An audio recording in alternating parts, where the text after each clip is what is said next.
जहाँ हम लोग कल थे, भगवान की महिमा का गुणगान और उनकी विशेषता बताई जा रही थी। कवि पुराणम अनुशासितारम अणो अणियांसम अनुस्मरेत यह सर्वस्य धातारम अचिंत्य रूपम आदित्य वर्णम तम स परस्तात्। क्रांतदर्शी है भगवान, सर्वज्ञ है, सब कुछ जानता है। और हम उसके बेटे, हम सारे जीव जितने भी मनुष्य इस धरती पर रहते हैं सब अल्पज्ञ जीव हैं, लिमिट में जीने वाले, सीमाओं में जीने वाले हम लोग हैं। हमारा चिंतन मनन सीमा में है। भगवान असीम है, सब कुछ जानता है। मनुष्य के पास बहुत कुछ है, सब कुछ नहीं है।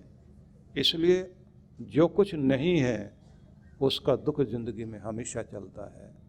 लेकिन दुखद बात यह है कि जो कुछ है उसको लेकर यह आनंदित नहीं होता।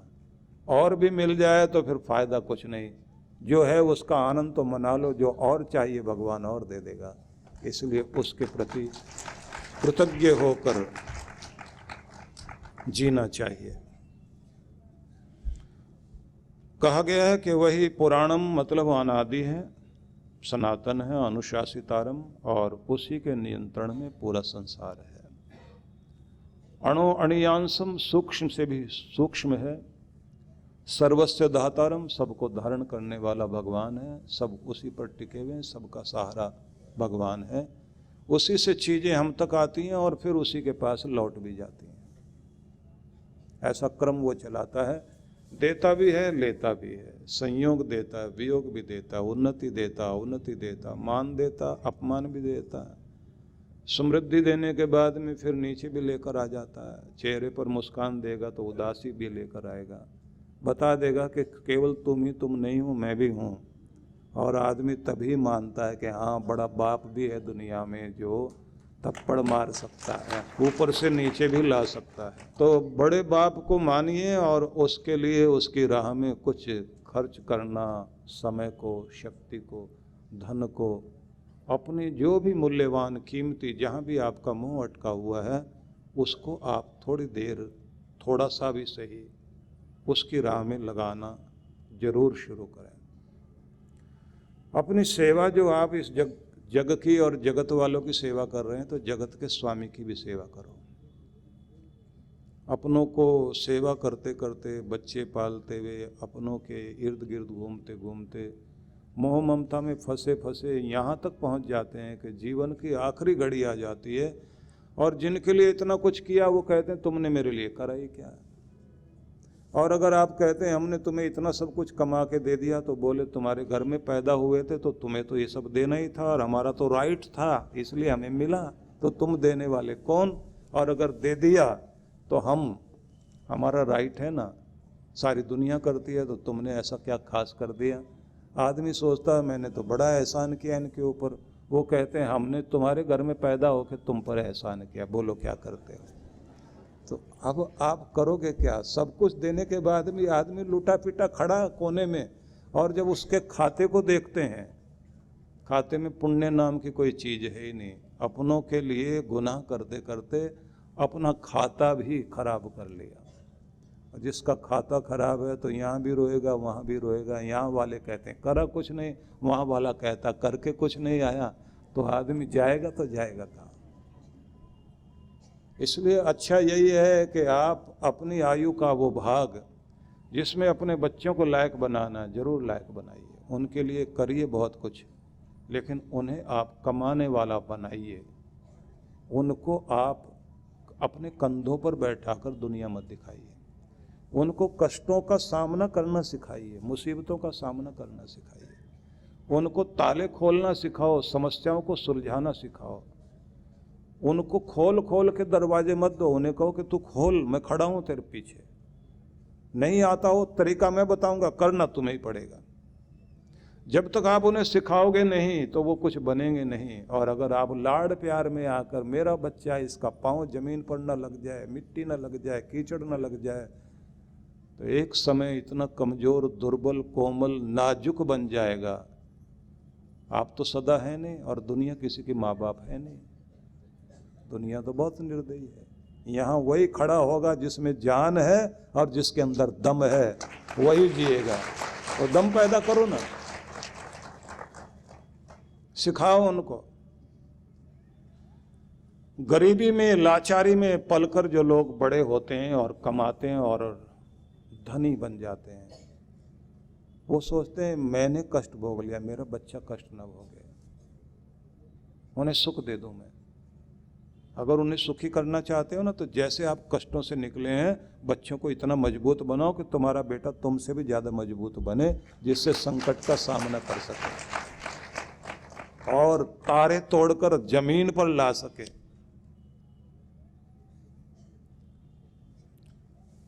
धन देकर अमीर नहीं बनाओ, धन कमाने का तरीका देकर बच्चे को अमीर बनाओ, तब वो अमीर बनेगा। हम तो आखिर तक छोड़ने को तैयार नहीं होते, मोह ममता में पड़े हुए हैं और लुट पिट के कोने में खड़े हो जाते हैं जाकर। कुछ भी पास नहीं है, शरीर में ताकत नहीं है, कमाने की हिम्मत नहीं है, पैसा सब कुछ लेके घर के बच्चे लोग अलग अलग हो गए, सबने बांट लिया सब कुछ। सबसे ज्यादा दुखी होती है वो माँ जो अपने बच्चों के लिए लड़ती है, अपने पति से लड़ लड़ के अपने बच्चों का साथ देती है, और पति समझ आता है उसको कि ये बहुत गलत चल रहे हैं, ये तुम्हारे साथ भी न जाने क्या करेंगे।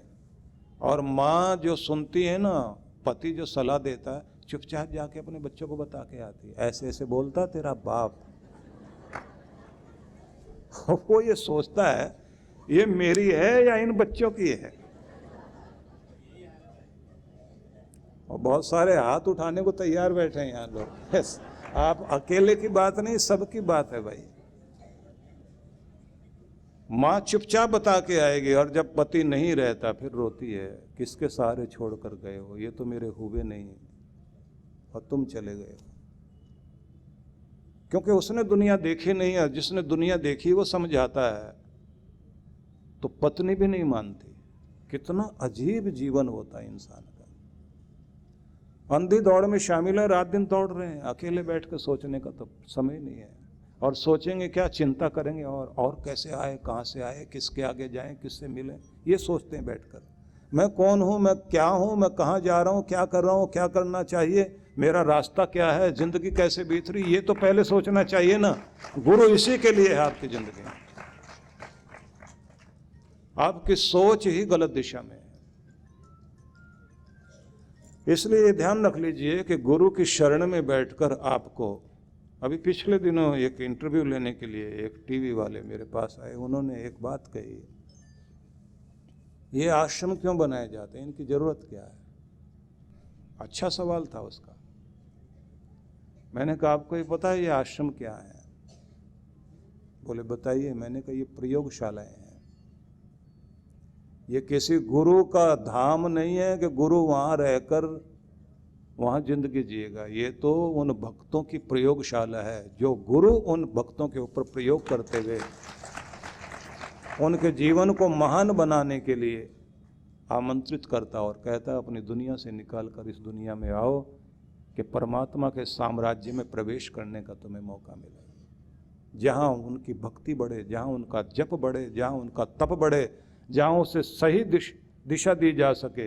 ये ऐसे हॉस्पिटल है कि जहाँ पर व्यक्ति का इलाज करके उसे स्वस्थ बनाकर दुनिया में भेजा जाता है। इसलिए इनकी आवश्यकता है। और इन आश्रमों में ही, वशिष्ठ के आश्रम में राम जी की भगवत्ता प्रकट हुई और संदीपनी के आश्रम में भगवान श्री कृष्ण का स्वरूप प्रकट हुआ। गुरुजनों ने जिस तरह से भारत की संस्कृति को ऊंचा उठाया, अद्भुत प्रयोग। हाँ, जहां ये प्रयोग नहीं हो पा रहे, जहां भक्ति नहीं चल रही, मुझे भी कई लोग कहते हैं यहाँ मंदिर वंदिर ना बना के ना डिस्पेंसरी बना लो, बस काम चल जाएगा। भाई 50 डिस्पेंसरियां चारों तरफ बनी हुई हैं। इंसान का शरीर का इलाज नहीं, आदमी के दिमाग का इलाज करो जिससे उसकी जिंदगी बने। बीमार होगा कहीं ना कहीं जाके इलाज कर लेगा, लेकिन उसके अंदर का जब तक इलाज नहीं होगा, नशाखोरी करेगा, गलत तरफ जाएगा, बच्चे बिगड़ेंगे, खुद की तकदीर बिगाड़ के बैठ जाएगा आदमी। जहाँ से इंसान की किस्मत संवरा करती है वो धाम, भगवान का धाम, वही आश्रम होता है। हाँ, सेवा में जरूर चलना चाहिए। अगर आपके अंदर भक्ति जागी है तो भक्ति जब और उभरेगी तो वो दया के रूप में उभरेगी, और जब दया आएगी तो फिर आप सेवा की तरफ चल पड़ोगे। इसलिए हमने अपने संस्थान को इस रूप में बनाया कि एक तरफ भक्ति, साधना, जपन, पूजन, तप, सत्संग, स्वाध्याय, ज्ञानार्जन, ये एक पूरा भाग बना दिया। दूसरी तरफ कहा चलो सेवा करो। हॉस्पिटल बनाए, हॉस्पिटल में गरीब दीनहीन लोगों का, रोगियों का इलाज हो रहा है। दूसरी तरफ अनाथों की सेवा हो रही। तीसरी तरफ वो गरीब बच्चे जो भीख मांग रहे थे, कूड़ा कचरा बीन रहे थे, उनकी पढ़ाई के लिए व्यवस्था कर दी, ज्ञानदीप विद्यालय बना दिए। सेवा का क्षेत्र पूरा पूरा। उधर गुरुकुल जिनमें बच्चे पढ़ लिख करके समाज के लिए, धर्म के लिए अर्पित होने के लिए चल पड़े हैं। एक तरफ गौशालाएं चल पड़ी हैं और एक तरफ भंडारे की सेवा, अन्न क्षेत्र, कितने सारे काम एक साथ खड़े कर दिए। सेवा भी एक साथ चले, लेकिन दूसरी तरफ सेवा करने का मन बनाने के लिए भी व्यक्ति के लिए कार्य होने चाहिए कि सेवा करें। दोनों का तालमेल हमारे यहाँ है। हम सीधा कहते हैं आओ देखो, अगर ठीक सेवा हो रही तो तुम भी शामिल हो जाओ। और भगवान की दया से ये होता है कि जो भी आके देखता है वो अपने आप आकर कार्यकर्ता बन के साथ खड़ा हो जाता है। इसलिए आपसे निवेदन करना चाहता हूं कि सेवा बहुत बड़ा धर्म है, अपनाओ, लेकिन उससे पहले सेवक बनो तो सही, साधना करो तो सही। सेवा करने के लिए गया था ना लक्ष्मण, मां ने जब लक्ष्मण को आशीर्वाद दिया था, राम जी वन जा रहे थे, सीता जी भी चल पड़ी, पीछे पीछे लक्ष्मण को जाना था, तो मां से आशीर्वाद लेने के लिए गए। मां सिर पर हाथ रखकर कह रही है, रामम दर्शतम विद्धि माम विद्धि च जनकात्मजाम, अयोध्याम अटवीं विद्धि गच्छ तात यथा सुखम। सेवा के लिए जा रहे हो बेटा, याद आएगी तुम्हें अपनी अयोध्या की भी, माँ की भी, पिता की भी याद आएगी। तेरी सेवा विचलित ना हो जाए, तेरा व्रत न टूट जाए। क्योंकि सेवा एक तरह से नहीं करनी, तुझे पहरेदार भी बनना होगा, रक्षक भी बनना होगा। सब तरह के काम करने के लिए तुम्हें खड़ा होना पड़ेगा। राम जी के चेहरे पर जिस भी तरह से मुस्कुराहट आ सकती हो, वो सब काम तुम्हें तो करने हैं।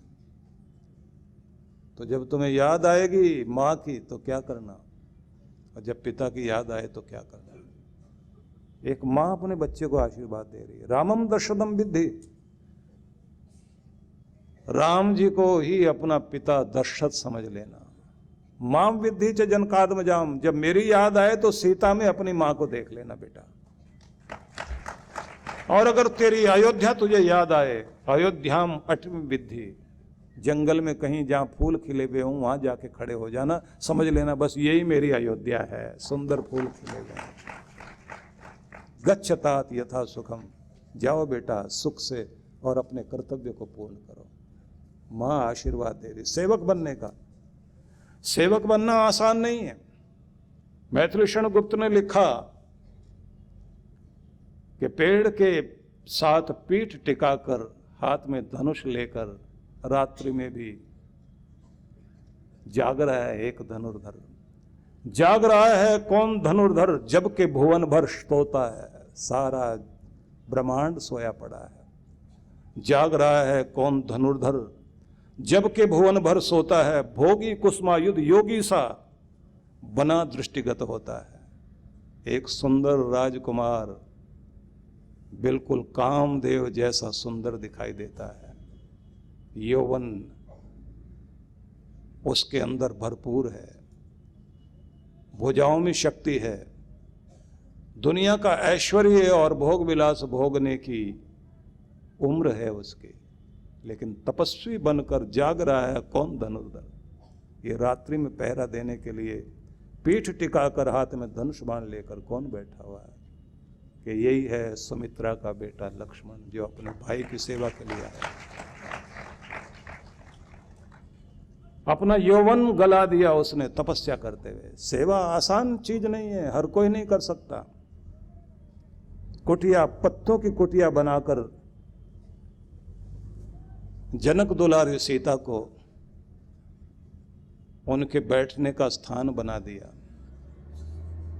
अपनी तो कुटिया एक अलग साइड में बनाई उसने, जहां से पूरा ध्यान रख सके दुश्मन का भी, कष्टों का भी।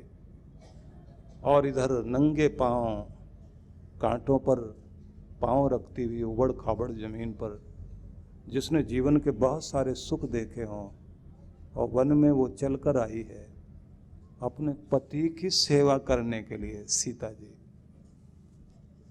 मैथिली शरण गुप्त ने साकेत में लिखा, मृत्युलोक का मालिन्य मेटने स्वामी संग जो आई है, इस धरती का दुख दूर करने के लिए लक्ष्मी ही आज सीता के रूप में इस धरती की शोभा बढ़ाने आई, जंगल में आ गई है। मृत्युलोक का मालिन्य मेटने स्वामी संग जो आई है, तीन लोक की लक्ष्मी ने कुटी आज सजाई है। ये तीनों लोकों की लक्ष्मी है। विजन वेश है, विजन शेष है, निशाचरी माया ठहरी, वीर वंश की लाज यही है, फिर क्यों ना हो वीर प्रहरी। ये रघुकुल की लाज है सीता, उसका प्रहरी बनकर हाथ में धनुष लेकर के खड़ा हुआ है ये लक्ष्मण, सेवा करने के लिए आया है। बड़ा सुंदर अद्भुत वर्णन किया है। यद्यपि रामायण पर मैं बहुत पहले प्रवचन किया करता था, इस समय तो केवल बीच में आपको प्रसंग सुना रहा हूं कि सेवा आसान चीज नहीं है। सेवा करने वाले लोग अलग ही होते हैं, क्योंकि वो बहुत बड़ा तप है, उससे बड़ी साधना तो कोई होती नहीं। सेवा का मौका मिल जाए आपको तो बहुत किस्मत वाले लोग हैं आप। और सेवा भी हो, साधना भी हो। जैसे हनुमान जी, वो भक्त भी हैं, सेवक भी हैं और सिपाही भी, दोनों काम करते हैं। हाथ में गदा भी ले रखी है और अपने राम जी के सेवक भी बन के हैं, बैठे हुए हैं।